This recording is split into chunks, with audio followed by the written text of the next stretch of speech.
Eu sou Silvio de Paula, esse é o quadro Conversa de Salão e meu convidado de hoje é o Clério Betti, yogin há 43 anos, dono da escola Flamboyant Yoga, aqui no Flamboyant, na cidade de Campinas. Seja bem-vindo, Clério. Muito obrigado, Silvio, por receber esse convite. Nós que temos uma amizade antiga. E eu tenho uma especial admiração porque o Silvio, assim como eu, a gente tem essa visão muito ampla do mundo, muito generosa, e às vezes as pessoas não compreendem, mas eu tenho uma grande admiração por você e um grande carinho. Obrigado. Eu sou aluno do Betti já há mais de 10 anos na escola. O Betti é o meu guru, né? Para quem não sabe, guru é professor, tá, pessoal? Nada mais que isso. E a gente vai falar um pouquinho aqui, desmistificar para vocês um pouco do que é o yoga, do que é a nossa filosofia, que é o Swastika Yoga. Betti, fala um pouquinho pra gente o que é o Swastika Yoga. O Swastika Yoga é uma metodologia baseada no yoga primordial, lá nos tempos de Shiva. Então é uma prática completa. O yoga trabalha corpo, emoções, mente, vamos chamar espírito aqui, um trabalho global. E o Swastika Yoga possui uma metodologia, uma prática com 8 partes: Mudra, Puja, Mantra, Pranayama, Kriya, Asana, Yoga Nidra e Samyama. Se você não compreendeu os termos, não se preocupe, é para trabalhar o ser humano de maneira global. Não é só corpo e respiração. Clério, Betti, vou te chamar, né, velho? Vou te chamar de Clério, é muito formal, né? Ô, Betti, eu queria que você explicasse também uma coisa muito, muito legal. Quais as diferenças do Swastika Yoga pro resto do yoga, né? Você já falou agora que é o yoga, digamos que é o yoga clássico, é isso? O yoga clássico é o yoga, se chama de yoga clássico, o yoga de Patanjali. O yoga de Patanjali surgiu no século III antes de Cristo. Há uma discussão ali, mas a data mais provável. E o Swastika Yoga é um yoga mais antigo. É um pré-clássico, né? É um pré-clássico. Ótimo. É muito importante a gente falar isso, porque as pessoas têm muita linha de yoga hoje, né, Betti? Muitas linhas, né? O yoga, imagine, se uma filosofia como o cristianismo, uma religião, tem 2000 anos e tem essa imensidão de interpretações, o yoga, com mais de 5000 anos, tem uma imensidão de interpretações. Claro que algumas interpretações são mais interpretações raiz, mais profunda, buscam o yoga legítimo, verdadeiro, e tem uma série de criações aí que nascem na cabeça das pessoas. Ô, Betti, outra coisa que as pessoas perguntam muito sobre Shiva, né? A nossa prática, que é o Swastika Yoga, mais uma vez a gente vai bater nessa tecla porque é um yoga mais primitivo. No yoga, no Vedanta e no Samkhya, né? Existe essas duas, a gente estuda essas duas vertentes do yoga, né? Apenas para culturalmente falando, né, Betti? Eu queria que você falasse um pouco da figura de Shiva, que as pessoas falam, é Deus, né? Deus. Explica um pouco isso pra gente, por favor. Shiva é uma figura histórica, ao que a gente acredita, ele existia, um ser humano. Sim. E foi um ser humano muito, muito genial. E aí surgiram duas interpretações de Shiva.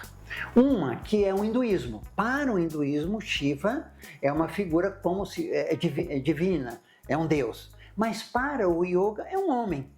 Da mesma maneira como outros gênios que surgiram na humanidade, dependendo de como você olha. Nós olhamos Shiva como um homem, uma genialidade, um ser humano extraordinário e que acabou criando, entre aspas, aí o yoga.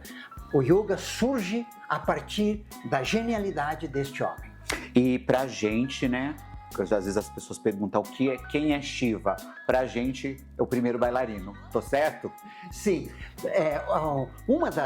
Shiva tem várias interpretações. Sim, com certeza. Mas uma delas é como Nataraja, o bailarino real, ou o rei dos bailarinos.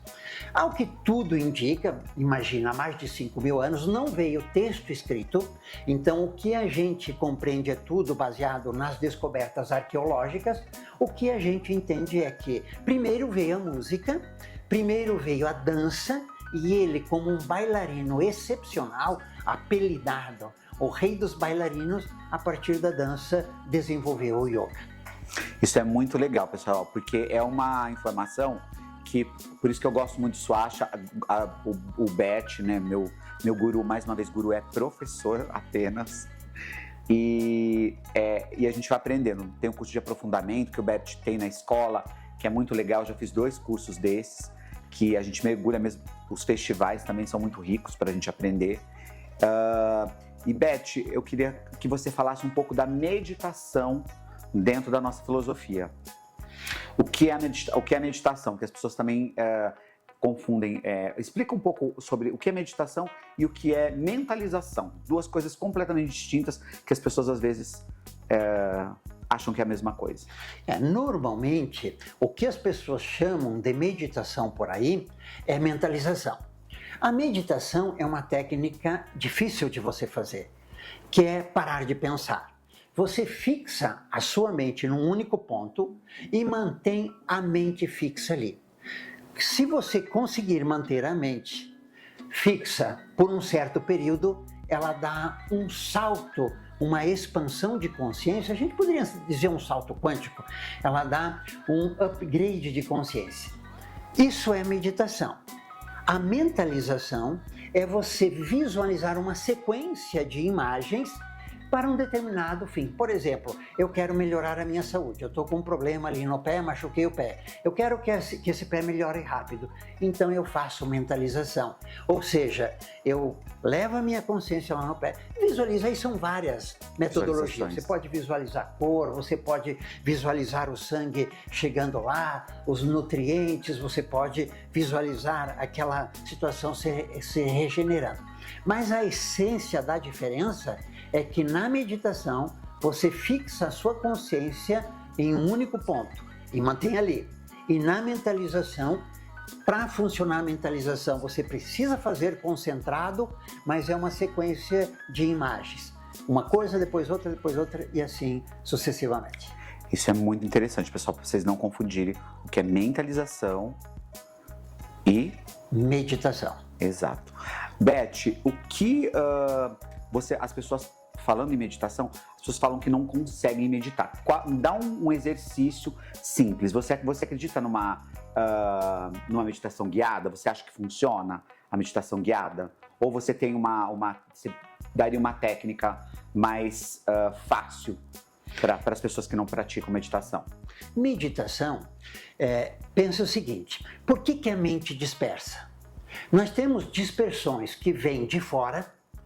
Aqui eu tenho uma luminosidade, aqui a gente está conversando. Sons também. Os sons, né? Esses estímulos que vêm pelos sentidos. Essa dispersão é muito fácil. Você fica num quarto escuro, fecha os olhos, tampa os ouvidos. E qual que é o grande desafio da meditação?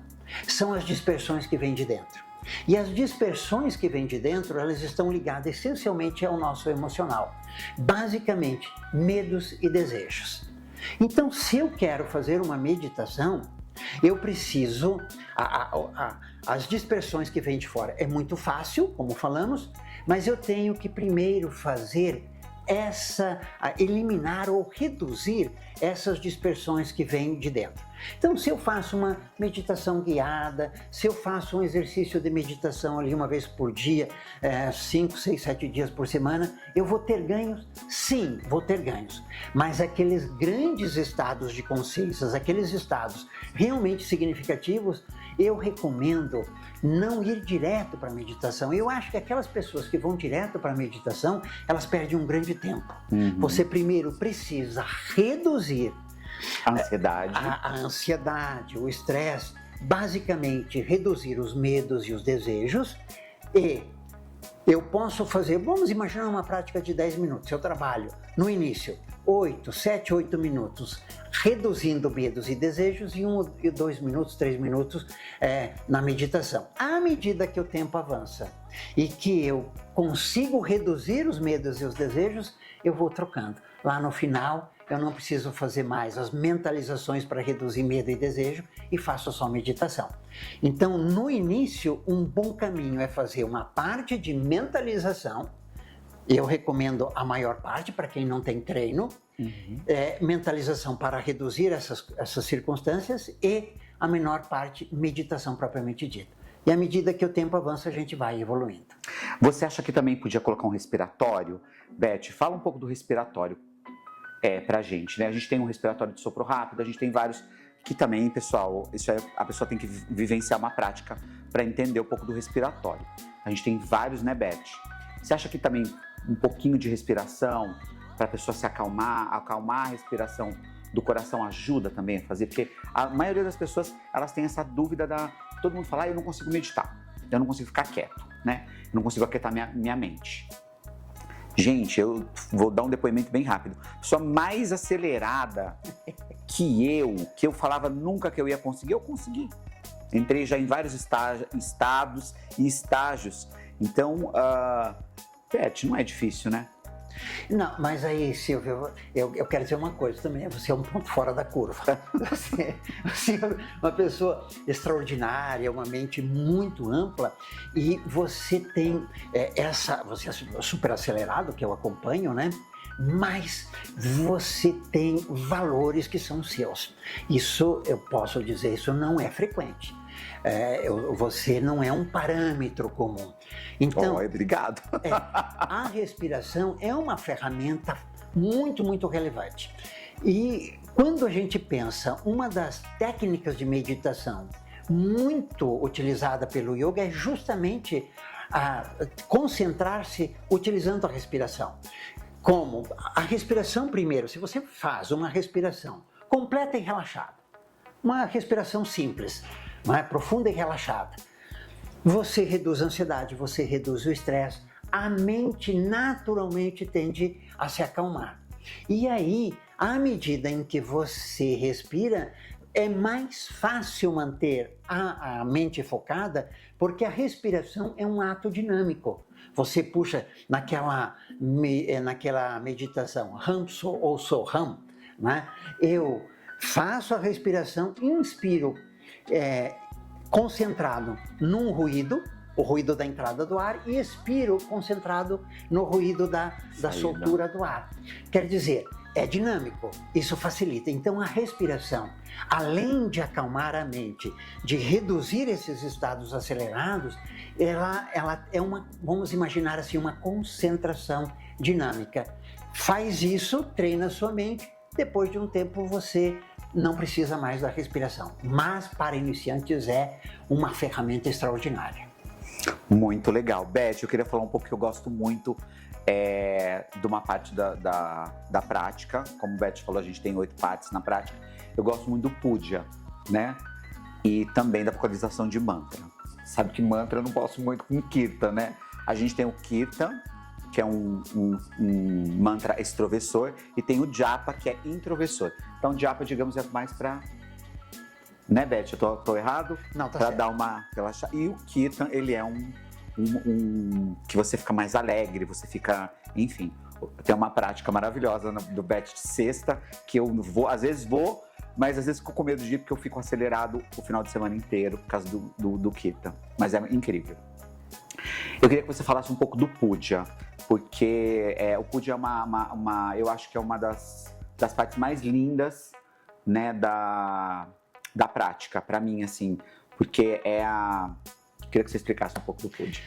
Silvio, você disse, me perguntou na vez passada, uma dica para fazer a meditação ser mais fácil. E a principal dica que eu dou é a prática completa.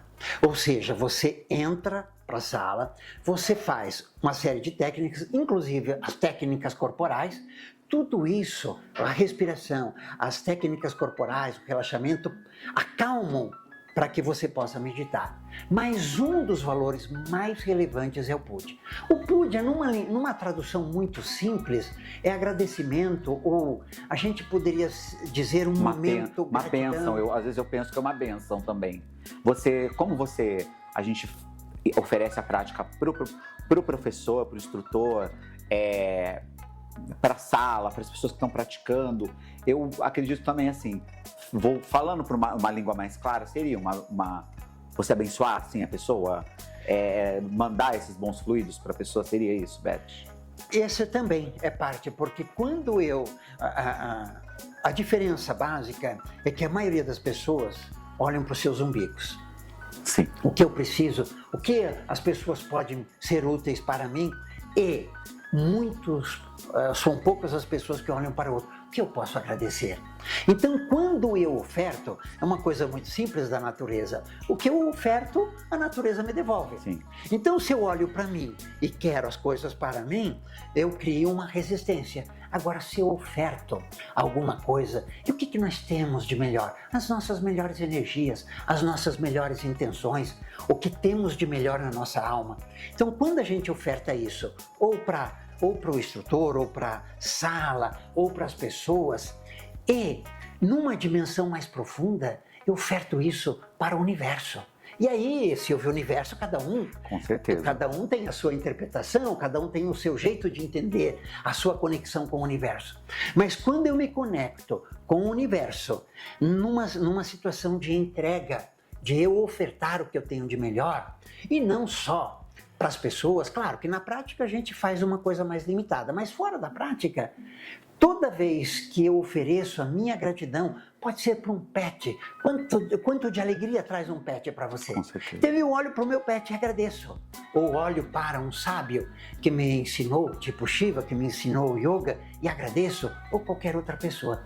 Isso liberta a alma. O puja é uma técnica libertária. E essa liberdade me desfaz em conexões, você já teve essa experiência, Sim. né? Em conexão de puja, a mente fica leve, fica calma, uma paz profunda se instala. E aí a meditação fica fácil.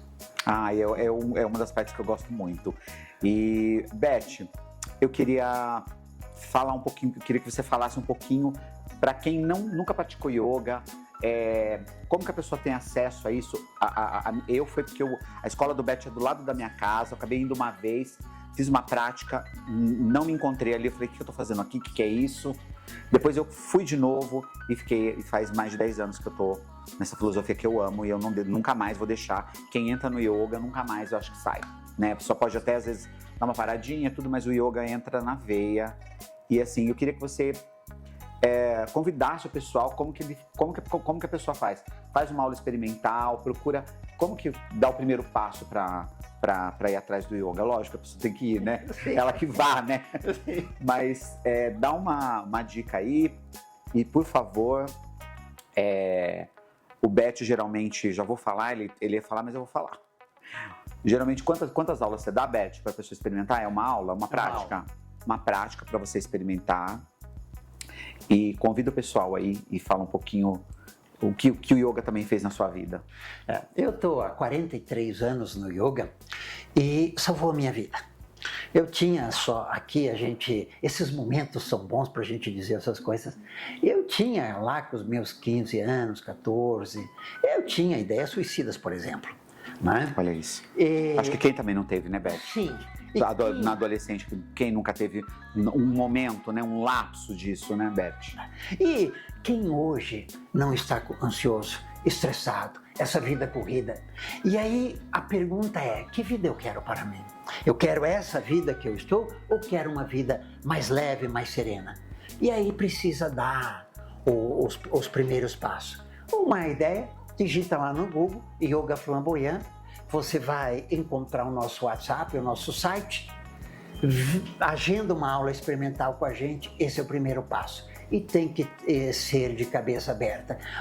A decisão fundamental que eu creio é que eu quero para a minha vida, que ser humano eu quero ser. Essa vida que eu estou vivendo, nessa correria, com a maneira de solucionar os problemas, com essa mente, isso me satisfaz? Isso me traz o que eu quero como ser humano? Ou eu quero ser um ser humano melhor, mais feliz, mais leve? Eu quero ter relacionamentos melhores, mais generosos, mais profundos? Se eu quero isso, não há milagre, não há almoço grátis. Precisa fazer a jornada. E aí fica o convite para você. Agende a sua aula experimental que você vai transformar a sua vida. E eu queria falar também que é uma coisa muito séria, Beth, dos conflitos, né? Aprendi a lidar e a administrar os meus conflitos, que o yoga, ele traz essa administração de conflito, né, Beth? A gente acaba se entendendo melhor. E outra coisa muito importante que eu queria falar para vocês, a nossa prática, o Swastika, não tem nada a ver com religião, né? É apenas administração e conhecimento de si mesmo, né, Beth? Administração do seu estresse e conhecimento pessoal. Quando isso? você se conhece, né, por que às vezes a gente entra em conflito? Por que às vezes uma palavra, um gesto no trânsito me tira do eixo? Às vezes bate numa ferida que eu tenho, às vezes é a autoestima, às vezes é uma agressividade que está lá e eu não consigo controlar, eu não tenho consciência, eu não sei por que acontece. À medida em que você se percebe, os gatilhos que detonam, né, uma resposta agressiva, uma resposta não boa, à medida que eu me conheço os meus gatilhos e tenho a ferramenta para mudar. E isso transforma relacionamentos, transforma conflitos. Porque se eu tenho, vamos imaginar que eu recebo uma agressão. Como que eu processo e como que eu devolvo aquilo? Se eu processo de uma maneira e devolvo com outra agressão, o conflito está formado. Mas se eu processo aquilo e devolvo com uma frase de sabedoria, uma postura, um gesto de sabedoria, aquilo que viraria um conflito não acontece. E isso você precisa fazer o quê? Ter conhecimento de você, de como você reage, como você lida com aquilo que o mundo entrega para você e a sua disponibilidade de mudar aquilo que não satisfaz. Que é o ação e reação, né, Beth? As pessoas são reativas hoje, né? Todo ser humano é reativo. Eu era reativo. Então, eu aprendi muito com isso. Beth, acabamos, né? Queria te agradecer. Muito obrigado, a gente vai ter outros papos, eu quero te convidar de novo para a gente falar um pouco, a próxima conversa nossa, para a gente falar das 8 práticas, que é legal, isso é um vídeo explicativo, eu acho que é gostoso a gente falar disso, né? A gente gosta, né, Beth? Imagina, você vive isso, né? O Beth aposentou, agora está só na escola, né, Beth? Muito obrigado, Silvio, muito obrigado a toda a equipe que leva mensagens desse tipo. E um grande prazer estar com você. Prazer é meu. Uma pessoa que eu gosto, que eu admiro, que numa amizade já muito antiga, uma amizade que nos trouxe, pelo menos para mim, acredito que para você, trouxe coisas muito boas. Nossa, muito Beth, obrigado. Eu só tenho a agradecer. Muito obrigado, viu, querido?